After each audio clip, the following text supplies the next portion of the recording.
Dear student of first year class, अस्सलाम वालेकुम। आज जो हमारी टॉपिक है to determine the empirical formula. आज हम एम्पिरिकल फार्मूला करेंगे। हमने जो इससे पहले वाला लेक्चर था उसमें भी हमने एम्पिरिकल फार्मूला डिटरमाइन किया था, पर आज जो हम एम्पिरिकल फार्मूला डिटरमाइन कर रहे हैं वो करें एक्सरसाइज में से। हम आज एक्सरसाइज में से एम्पिरिकल फार्मूला करेंगे और जो आज आपको मैं मॉलिक्यूलर फार्मूला के बारे में बताऊंगा कि मॉलिक्यूलर फार्मूला क्या होता है। हम वो भी कोशिश करेंगे कि हम डिटरमाइन करें। तो page number 27 progress test 1, progress test 1 का है एग्जाम्पल नंबर 3, इसका प्रॉब्लम नंबर 3। ये मैं प्रोग्रेस टेस्ट से कर रहा हूँ।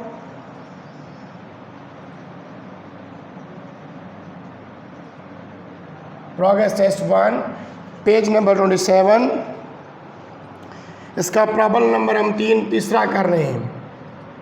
इसका प्रॉब्लम नंबर 3।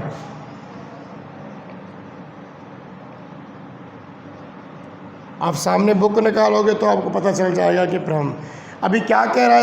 इस प्रॉब्लम में द कंपाउंड ऑफ कार्बन, एक कंपाउंड है जिसमें कौन कौन से एलिमेंट हैं, carbon, hydrogen and nitrogen contains उनके अंदर मौजूद हैं। क्या मौजूद है?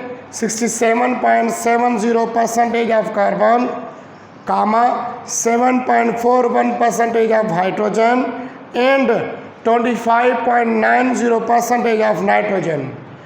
कह रहा है कि कंपाउंड है, उन कंपाउंड के अंदर कार्बन, नाइट्रोजन एंड हाइड्रोजन है और उनकी क्या दे रहा है, उनकी परसेंटेज दे रहा है कि इतनी परसेंटेज में ये एलिमेंट मौजूद है। अब आगे क्या कह रहा है, the molecular mass of compound was found 108। ये तो हम जब लिखेंगे जब मॉलिक्यूलर फार्मूला हम इसका डिटरमाइन करें। तो क्या कह रहा है, find out the empirical formula of this compound and find out the molecular formula of this compound. इसका मॉलिक्यूलर फार्मूला आप करेंगे, एम्पिरिकल फार्मूला लिखेंगे। First we write down the data. इस प्रॉब्लम की डेटा लिखेंगे।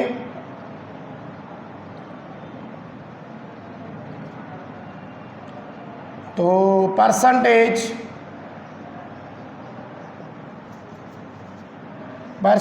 ऑफ कार्बन वो कितनी है, 67.70%। Percentage of nitrogen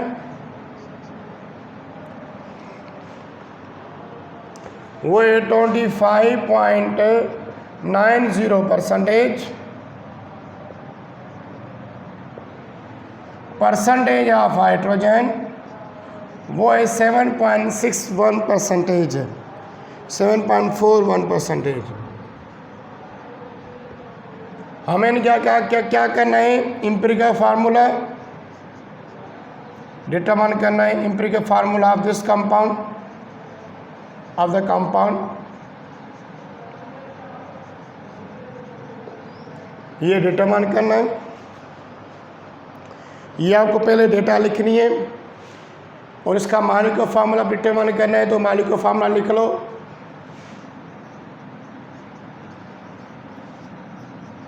of the compound, now solution.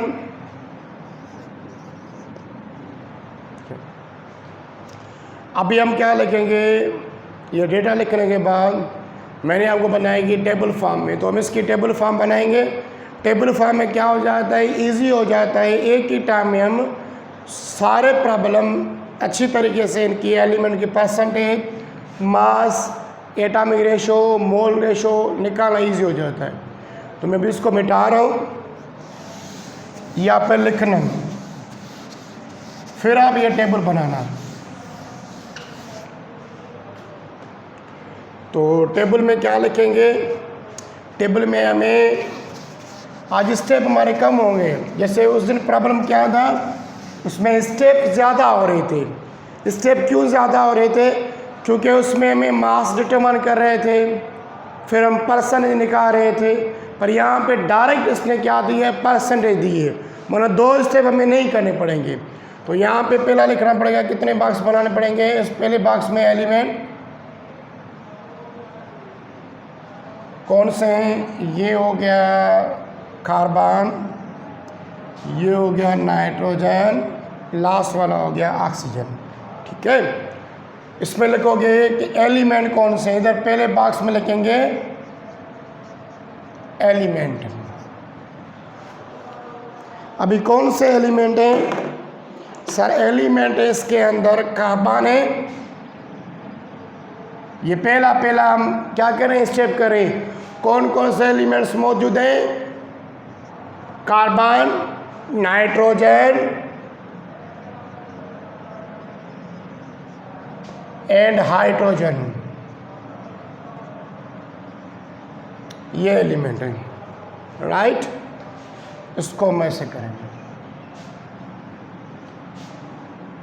Sir इस कंपाउंड के अंदर कार्बन, नाइट्रोजन और हाइड्रोजन मौजूद हैं। अभी सेकंड स्टेप में क्या करते हैं, हम कैलकुलेट करते हैं एलिमेंट, पर ये एलिमेंट दे ही नहीं रहा। माना एलिमेंट का मास डिटरमाइन करने का यहाँ पे कंडीशन नहीं दे रहा। मास वाला भी स्टेप नहीं करेंगे, परसेंटेज वाला भी स्टेप नहीं करेंगे। मैंने उन्हें परसेंटेज दे दिए। क्या दे दिए? परसेंटेज। तो हम क्या करेंगे, एलिमेंट के बाद जो दो बीच में आ रहे हैं स्टेप, वो हमें नहीं करने पड़ेंगे। कौन से? Mass of element and percentage of element. क्योंकि आपको बुक वाला डायरेक्ट परसेंटेज दे रहा है। देखो जब परसेंटेज लिखी थी ना हमने कि इसकी इतनी परसेंटेज थी, इसकी इतनी परसेंटेज, इसकी इतनी परसेंटेज। अभी हम क्या करेंगे, अभी लिख लो परसेंटेज कितनी कितनी है, ये लिखना पड़ेगा। तो ये इधर स्टेप लिखो कि परसेंटेज कितनी है, ये लिखना पड़ेगा। ये डिटरमाइन नहीं कर रहे हम, परसेंट लिख रहे हैं कि कितनी परसेंटेज ऑफ एलिमेंट कितनी है। इसकी ऐसा 67.1% ऐसे, इसके 25.90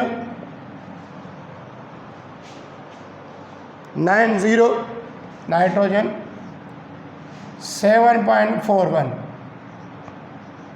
माना हाइड्रोजन इतनी परसेंट मौजूद है। ये परसेंटेज है, किताब वाला आपको दे रहा है। अभी हमें डिटरमाइन करनी पड़ेगी। हमें क्या करना पड़ेगा, इसके बाद परसेंटेज के बाद कौन सा स्टेप होता है? Mole ratio. आपको याद होगा इसके बाद कौन सा स्टेप होता है? Mole ratio. तो मोल रेशो का फार्मूला क्या होता है? मोल रेशो ऑफ एलिमेंट का फार्मूला होता है, वो फार्मूला होता है percentage of element divide by atomic mass. अभी मैं मोल रेशो किसका निकालेंगे? कार्बन का। तो मोल रेशो ऑफ कार्बन का परसेंट निकालने का फार्मूला क्या होगा? मोल रेशो ऑफ कार्बन बराबर होगा percentage of carbon divide by atomic mass. इसका फार्मूला क्या होगा? मोल रेशो ऑफ नाइट्रोजन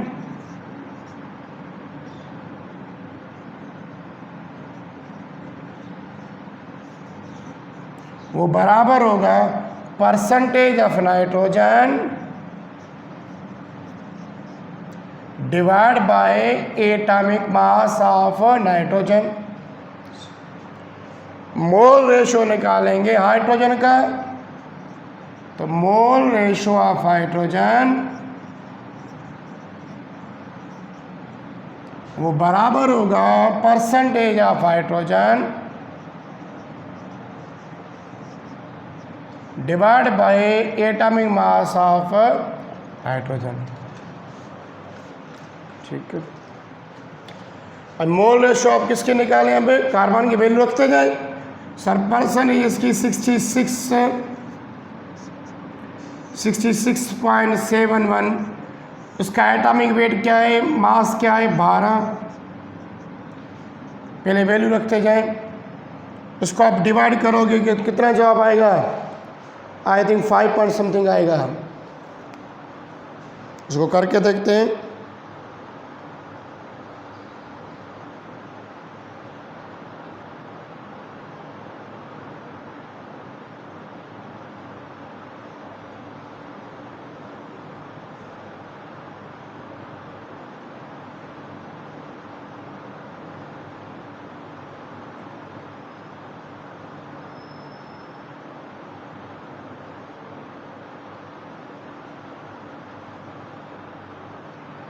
अभी करके देखते हैं। 66.71 डिवाइड बाय 12, इसका आएगा 5.51। ये इसका मोल रेशो हो गया।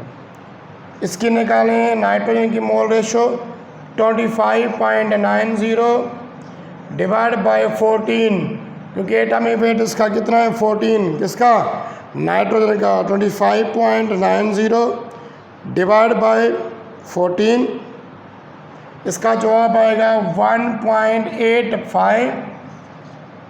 इसका हाइड्रोजन का मोल रेशो निकालें तो 7.41 डिवाइड बाय 1, इसका वही आएगा क्योंकि इसका एटॉमिक वेट क्या है 1 है, तो 7.41 इसका मोल रेशो हो गया। तो हमने मोल रेशो निकाल दिया।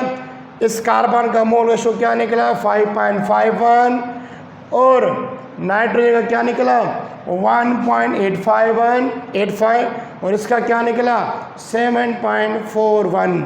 अभी आपको प्रीवियस लेक्चर में मैंने आपको बताया था, जब मोल रेशो मालूम हो जाता है तो लास्ट हमारा स्टेप होता है जिसको कहते हैं एटॉमिक रेशो। तो वो एटॉमिक रेशो कैसे निकालते हैं? वो एटॉमिक रेशो निकालते हैं इन तीनों में से जिसका मोल रेशो बिल्कुल वैल्यू कम होगा। क्या होगा? कम होगा। हम उस मोल रेशो को उसके साथ करेंगे डिवाइड।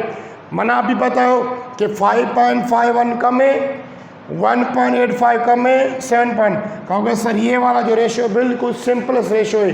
तो एटॉमिक रेशो कैसे निकालते हैं? Atomic ratio for determine the empirical formula वो होता है मोल रेशो जो निकाला है एलिमेंट का divide by simplest mole ratio. इन तीनों में कि जिसका मोल रेशो बिल्कुल कम होगा, तो सिंपलेस्ट मोल रेशो कौन सा है 1.85। तो आप इसका एटॉमिक रेशो कैसे निकालोगे? 5.51 के साथ डिवाइड करोगे 1.85, इसको डिवाइड करोगे 1.85 मोल रेशो इसके साथ ही 1.85, क्योंकि 1.85 क्या सिंपलेस्ट मोल रेशो है। इसको भी इसके साथ डिवाइड करोगे 7.41 डिवाइड बाय 1.85, जिसको आप इसको डिवाइड करोगे ये 3 के बराबर आएगा, ये बराबर आएगा 1 के बराबर आएगा, और हाइड्रोजन को डिवाइड करोगे ये आएगा 4 टाइम। अभी निकल गया। 5.51 को डिवाइड करोगे 1.8 तो आएगा 2.9, तो राउंड ऑफ करके लिखोगे 3, और इसका आएगा 1, इसका आएगा क्या हाइड्रोजन। तो एटॉमिक रेशो मिल गया। तो अभी एटॉमिक रेशो मिल गया तो हम इसका एम्पिरिकल फार्मूला बनाए। माना कार्बन में होंगे 3 एटम और हाइड्रोजन के होंगे 4 एटम एटम रेशो, और नाइट्रोजन होंगे कितने 1 एटम। तो अब इसका लिखे फार्मूला। सर इसका एम्पिरिकल फार्मूला भी बनेगा। Empirical formula of this compound, carbon कितनी है?